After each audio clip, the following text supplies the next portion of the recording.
Penge. Mbote. Oui, mon mboka toye apenza lelo moko ya ba professeur ya ba université akomeli bongo mon mboka Martin Fayulu Mokanda bo ba bengi bongo livre to ebite buku yango ezali penza elo bani na kati ya buku. Ezali Mokanda nde ba kobe na poto chronique. C'est-à-dire que ezali Mokanda moko bo ezali ko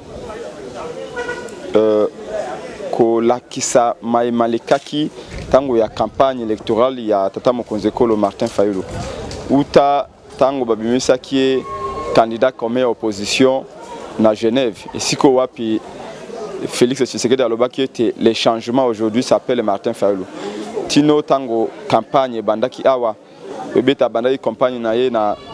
Beni, Butembo, Goma, azongi akei Bunya, akomi Kisangani, siko wapi alekaki tango akendaki na Katanga et pas wapi bangi ko bomaye tango azongi ba Kongo bandundu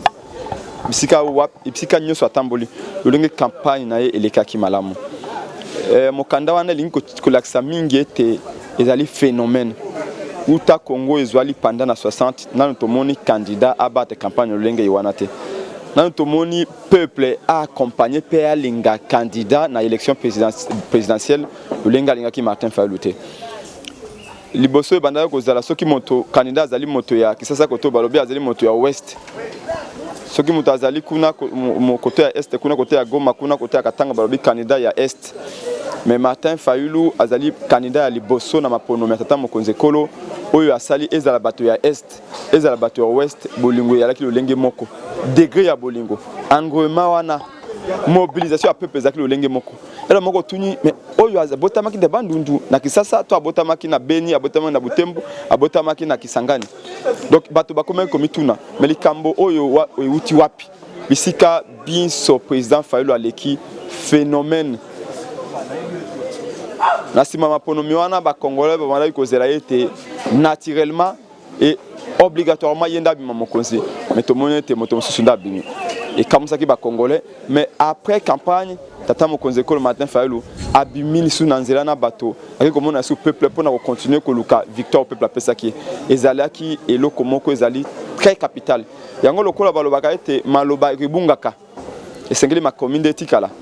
banganga ya mayele ba professeur ya université Kinshasa bakomi Mokanda pona koloba ete Fayulu ali phénomène nano tomona te biso banganga ya mayele ba professeur d'université ba totanga ka mingi totangi l'histoire nyoso ya Congo nano tomona te candidat président de la République peuple alingaye lolenge alingi Fayulu et to kanisi ete Fayulu réellement azali moto amemaki mbongwana Fayulu azali moto esengeli ko soutenir pour ete mbongwana ya na Congo donc yango bakomi Mokanda yewana yango komona bandeko bakosomba Mokanda yango pona kolakisa ete bamindele soki bakomesika bayali ezali po ete bakoko na bango batikaka mikanda yango pe biso to kotika mikanda lelo na maye Fayulu akosala po ete bana na biso lobi pe baya kotanga ba s'inspirer na au peuple alelo asali ba s'inspirer na au Fayulu alelo asali bilengo bakoya na politique bana ndapenzela ya Fayulu voilà mayema so uti kosala malelo na salle oyo ya paroisse Fatima ya Gombe awa sika wapi ba professeur d'université banganga ya mayele pe ba politique ebele batondana kilelo pona kosala vernissage toko bimisa buku o ba komete Martin Fayulu azali légende à cause de l'histoire ya Congo lolenge bakoko na pe bakotaka pona bolingo na pona Congo kasi ndenge ba professeur wana basangani bakomi babiete Fayulu aza phénomène et puis si nous sous makasi bo continuer sous likambo etali vérité des îles te maman makasi ya la kanango toujours oui, bien, les ceux qui l'amour qu'ils allaient vivre, ceux qui l'amour qu'ils allaient exister, ils allaient être tout bunda pour être volontaire à peuple à respecter. Bitumba oyo peuple na, ils allaient bitumba peuple. Peuple a accompagné Martin Fayulu parce qu'il a crié à son élection. Parce qu'à mon avis Martin Fayulu comme mbongwana, a eu changer Congo. Akoki ko sécuriser bana Congo akoki ko pesa misala na bana ya Congo Martin Fayulu ko pesa l'hôpital ya Malonga na bana Congo akoki ko pesa kelasi ya Malonga na bana Congo yango ba congolais ba votaki po na molai pe po na mukuse na ete te ba votaki po ete ali moto ya Bwanya ali moto ya Mayele pe alingi Congo donc makasi ya kubunda bitumba oyo to yali nango pe to kozala nango pe te tant que volonté à peuple ezali respecté te tant que bolingo ya bana ya Congo ya Kisasa pe ya Congo mba yali respecté bitumba oyo que continuer donc ezali avant tout élément moko supplémentaire reconnaissance supplémentaire surtout devoir babé yango devoir de mémoire Pona bana na biso bayeba oyo Martin Fayulu asali lelo. Pona peuple ya lobby bana na biso bayeba oyo peuple ya lelo asali esengeli to koma yango na mikanda. Toza na mémoire yango ba professeur banganga nzambe ya Université Kinshasa bazwi makanisi ya kotia Martin Fayulu asali na mukanda. Pepo na ete bana na biso tango biso to koyala lisusu te. Bana na biso batanga yango pe bayeba ko tirer inspiration na bango. Na maye biso toko sa lelo. Oui, mwana mboka Prince Penge lelo oyo wazali bongo coordonnateur na bino ya Lamuka azali ko bengisa ba leader nyonso ya Lamuka na ville Lubumbashi mukula le 20 mwana mboka Martin Fayulu azali ko milenge na nini na réunion penda population bazozela penza soki ko aboutir na anonyme. Lamuka ezali pe kozala. Martin Fayulu azali moto peuple apesa ke confiance azali président élu. Lokola bayibaki ngwende to kolandela ngwende wana timo ko tokozwa yango elongo na peuple koto yo to yali na coordonnateur pona sanza misato o babengi ndeko Moïse Katumbi a convoqué réunion le 20 malheureusement réunion na Moïse à la réalité pour être concertation de la qui noté entre ba leader te bayo Canada te wana ezala a proposer ki date wana le 20 mais date wana baninga mususu lokola bazali na ba agenda na bango mususu date wana essayer longo déjà ba kopesa date ko yakuna tango date wana kopesa yango bandeko banso bakokende soki réunion ke yana katanga to kena katanga peut katanga yali mabele ya Lumumba pe ya Kimbangu pe soki ke zali pa nanga na loja to kende biso banso na loja soki ke zali pe na basankus to kena basankus soki na kabea ka mwanga to kende pe kuna peut yali mabele ya Congo Martin Fayulu ba poni pa ba congolais banso pe da kamba ikolo esika nyonso réunion ya Lamuka ke zala akoele esika yiwana peut lelo Lamuka objectif na Lamuka ezali volonté ya peuple ezala respecté. Biso to yali opposante balobi to ça l'opposition républicaine mais yamba ko ça l'opposition républicaine et sengeli pe en face de nous tous la majorité o ezali républicaine mais est-ce que majorité ya Kabila on ezali majorité républicaine non on ezali majorité frauduleuse ezali majorité criminelle ici d'un crime électoral ezali lokola moto asimbelo libanga yo simbeli nzete ya kombo est-ce que ezalaka boko ça la jeu égal non moto alati botine yo wa makolongulu olingo beta na ebal makotobolo mosapi donc yango tolobi te sengeli ba Congo ba tout banse amona dans la même direction objectif poursuivi par Lamuka lelo ezali vérité des urnes respect à volonté ya peuple désir ya changement autour ko loba na beaucoup ya o ba professeur d'université ba lobi na beaucoup Fayulu wana désir ya changement wana peuple a matérialisé yango na kopesaka tata mokonze kolo ba voix alors sengeli bolingo na bango kokisama. Oui, mwana mboka Prince Penge lelo na ngamba FCC mwa mbutu e koti pona choix na bango Alexis Tambe Mwamba oyo autorité morale aponi kasi mwana mboka bati likwebo alingi yango te na ebite bino na ngamba Lamuka. Ya li distraction mama na kotika aussi ça malobate ya li distraction. Kabila sa sala je wana mbalebela ko biso mbalote. Obosani tango mbadu azalaki na ba Congo. Kabila apesi candidat moko officiel et puis apesi candidat moko officieusement. Tant obobosani maye oyo sama entre Kengo na Shokitondo na Sénat. Kabila apesi Kengo na nengo officier de manière officieuse et puis apesi Shokitondo de manière officielle. Ezali po azana double chance, deux chances. Kabila message ça biso bloko ba yango stratégie ya au trouble. Bino boko lo ba ti alongo tout ça ba ti alongo te ezali ba ti un des plus kabilistes motaza plus de 10 ans ministre so na confiance à Kabila te au monde c'est quoi besoin congolais ba ko zo biso na jeu tout ça ezali jeu ya Kabila tokotika tokokota makambo wana te ba ti ali moto Kabila ba sa jeu na Kabila pour te Kabila a multiplier ba chance na ye tango ezaka Kengo na Shokitondo Kabila tie Kengo plutôt Shokitondo officiellement Kengo atie na CC bato bakoloba oh Shokitondo koleka tout ça bu Alexis Motone mususu ezali jeu ya Kabila to mesana Kabila na ba jeu wana banakala ezala bati ezala nani Tambo Mwamba ezali ba candidat ya Kabila asali jeu wana po bino bolo babolingo na mseke pa bati ateni tête ya Kabila et puis kuna bati aleki après abani ko sabolingo Kabila combien de fois Kabila ko tromper bino ko teka ba les santé combien de fois partout Kabila sa kandengwa na toujours deux candidats moko officiel moko officier après bino bolobi ah wana na commencer à volonté à peuple lokuta donc wana za distraction to kende kunate biso to ali concentrer pour na koluka volonté peuple à respecter et le roni population pende ko kanga na Lamuka na ba jours à venir Lamuka ezali Lamuka comme état d'esprit ndenge lutu jape memba gomba lobaki to continuer bitumba pour te volonté peuple à respecter merci maman mwana mboka Prince Penge na buku o ba uti ko biye lelo nini mwana mboka bana mboka aussi mama Non, na buku wana banganga ya mayele, ba professeur d'université, ba komi mokanda wana ba dédié yango na campagne ya mwana mboka Martin Fayulu. Banganga mayele balobete uta to bandili citoyen ya Congo na to mona candidat à l'élection présidentielle. Population est accompagnée boy tango campagne. Population est lingaye boy. Uta 60 tino lelo Martin Fayulu azali le premier candidat président public oyo a sali campagne oyo ezala est ezala ouest ya Congo population ezala ki na simanaye à 80%. Liboso banda ko la so ba moni candidat ba bi Tshisekedi azali wapi ba bi tata Etienne Tshisekedi ali moto ya ouest c'est-à-dire que ba voter kaka na ouest. Oh Joseph Kabila azali moto ya wapi azali moto ya est ba voter kaka na est mais Fayulu est le premier candidat oyo ezala est ezala ouest ba voter le lenge moko na bolingo moko pe ba accompagner bisika nyos era moko confusion ezalaki soko moni Fayulu na Beni soko moni na Butembo soko moni na Goma soko moni na Villa Kisangani soko moni na Bunya olobi azana bandundu sika papa na uti to ndenge nini donc ezali phénomène monene yango banganga ya mayele balobi tete lokola maloba ebungaka esengeli to tia maimas o Fayulu asalaki na makomi yango batie yango na buku pona koloba ete bana na biso lobby ba s'inspirer na o Fayulu asali population ya Congo ba o bakoya lobby postérité na biso ba ko s'inspirer au peuple ya lelo asali po batu balobaka makambo ya balkanisation ba comprendre ete Congo ekezala jamais balkanisé lelo Fayulu a démontré yango ete Congo ezali un que demeurer un peu indivisible. Donc ezali leso monene balaxi lolenge bisika bien soya leki population ekolela ba mama ba koluka changement balobi ete Fayulu yono zali candidat à changement lolenge pe Félix Tshisekedi alobaki na Genève ete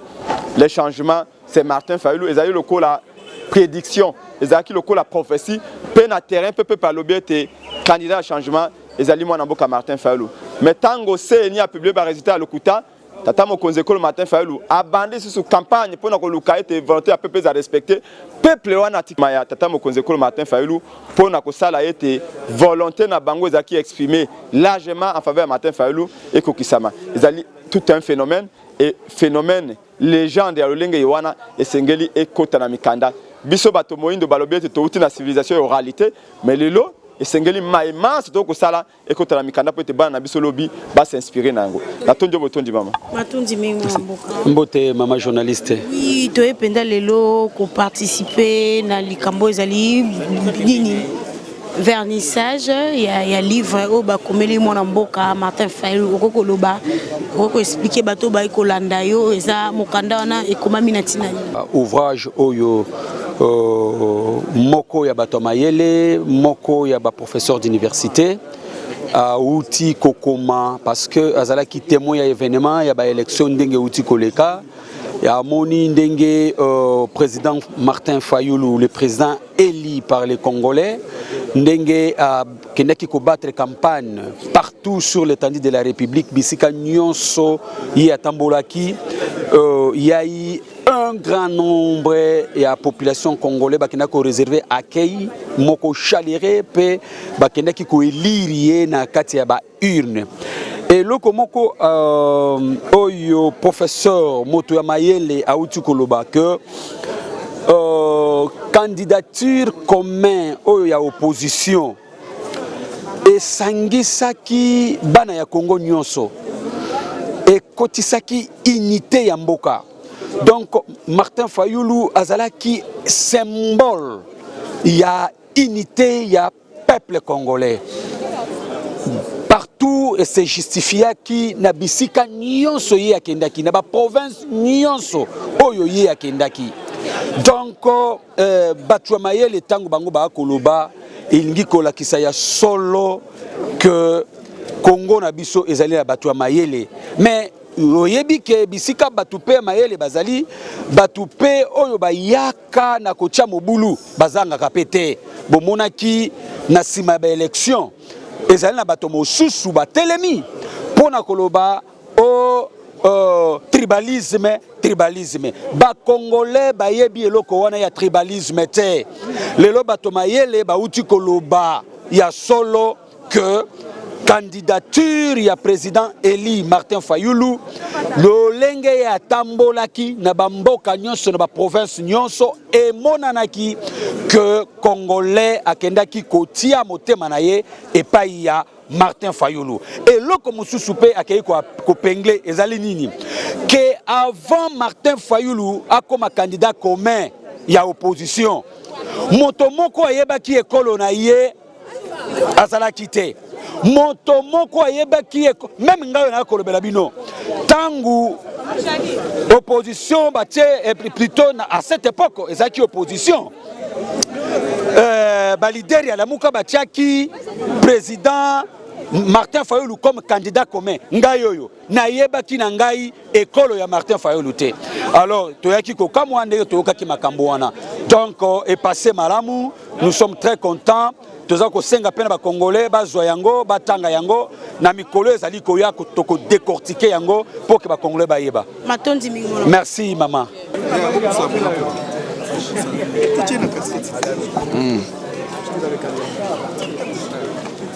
Non, activité l'équipe malamu, les activités abondées, c'est qui encouragé dans Mboka. Il y a scientifique, le professeur Kwambamba, livre a publié pour la qui s'appelle peuple congolais, qualité à combat. Il y a président élu Martin Fayulu. A expliqué contexte et naissance, contexte et combat, évolution les lots, et puis éthique les seigneurs tout ça là. Donc c'était une très belle chose. En principe, dans le pays, il faut encourager la recherche. Donc il est encouragé.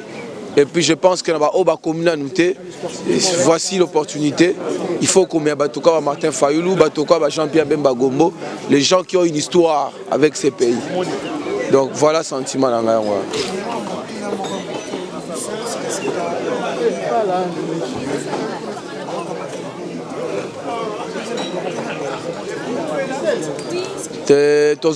état des droits. État des droits, c'est la liberté d'expression. La liberté d'expression passe notamment par la liberté de penser. Donc, il faut encourager pour se développer. La France, les États-Unis se développent dans le choc et l'idée. Donc, je ne pense pas que vous allez inquiéter pour la commis. Nous Nakokoma moi mboka Martin Fayulu nakokoma moi mboka Jean-Pierre Bemba Gombo nakokoma scientifique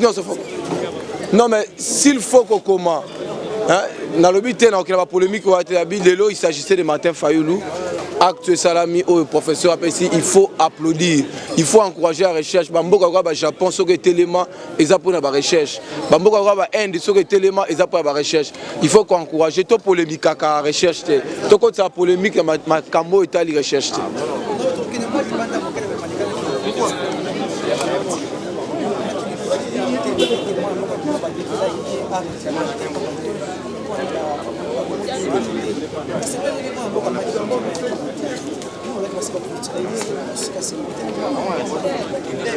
Témoin mboka ludo baleke ozo ça les bêtises. Les appels moteur mabe. Parce que na moamba biso to koli to bota na moamba ya za mouta aya na moamba goya.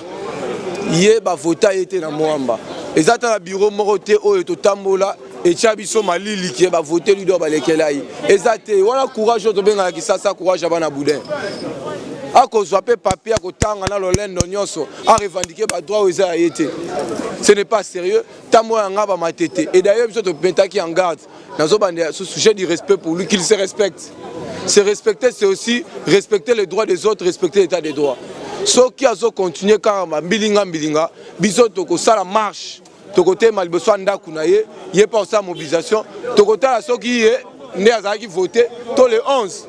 Oya Mukeba ezelo mosusu kama Mukeba ezelo kwa soni pe apasi Mukeba a sali action à saisir cours constitutionnel mais adversaire na bungisi dossier makambo ko sa état de droit donc wana ko jamais ko comprendre likambo oyo ya bosoto ya soni oyo ndeko na biso lido balekela sali. Merci. Oui, balandi ya Congo Live Télévision, bouti kolanda penza na bokebi, wana ezaki bongo mona mboka, Prince Mpenge, o upenda uti kolobela sur makambo etali la muka to pe actualité ya République démocratique du Congo. Bolandi penza ndenge biso nyonso toyebaki ozali bongo coordonnateur actuel ya la muka mona mboka Moïse Katumbi, ya président ki bongo réunion mokola le 20 juillet ba okuta na bango nyonso na ba cadre ya la muka na Lubumbashi kasi mona mboka Prince Mpenge uti ko affirmer alobi réunion wana ekozala sous le 20 juillet te pona nini coordonnateur Moïse Katumbi ya atunaki ba vie ya baninga na été avant apesa date ya réunion ezaki bongo le 20 na yango réunion kozala sous te et comme bongo reporter na ba mikolo na ba jour o ezali koya kasi alobeli pe nungu o ezotambola bongo na kati ya FCC o ezali bongo choix ya président ancien président na biso Kabila Kabange o ya ponaki tambwe mwamba azala bongo président ya Sénat kasi bati lukube pa boya kiango mona mboka epenga uti ko lamusa population congolaise alobi bobanga te FCC na bati lukube bakabwani te ezali mo bani ko distraire population na sima ba meka chance soki tambo mama bimite bati lukuba bima po bango nyonso kaka bazali libota na kati ya FCC alobi penza combat na bango o etangi bongo ya vérité des urnes e ko silaka te ba kokene na vérité des urnes kino oyo mona mboka Fayulu akozwa ba point na ndenge bango balobi ke abimaka président to komi bongo na suka merci mingi penza na émission bo uti kolando to yambeki mona mboka Prince Mpenge matonzi mingi na ozaki bongo na sima caméra Guy Botombela merci mingi na ba nyonso na soutenir na biso na mikili ya poto na moni mon vieux Roger Luma molobeli monene ya président Félix Antoine Tshisekedi Bambote no mon vieux un doux tonton de caractère David Olito Bambote no na bosente parti de Tour Eiffel Bambote no depuis Belgique ngala bino soki nzamba zongi te to monani na mikolo ezali koya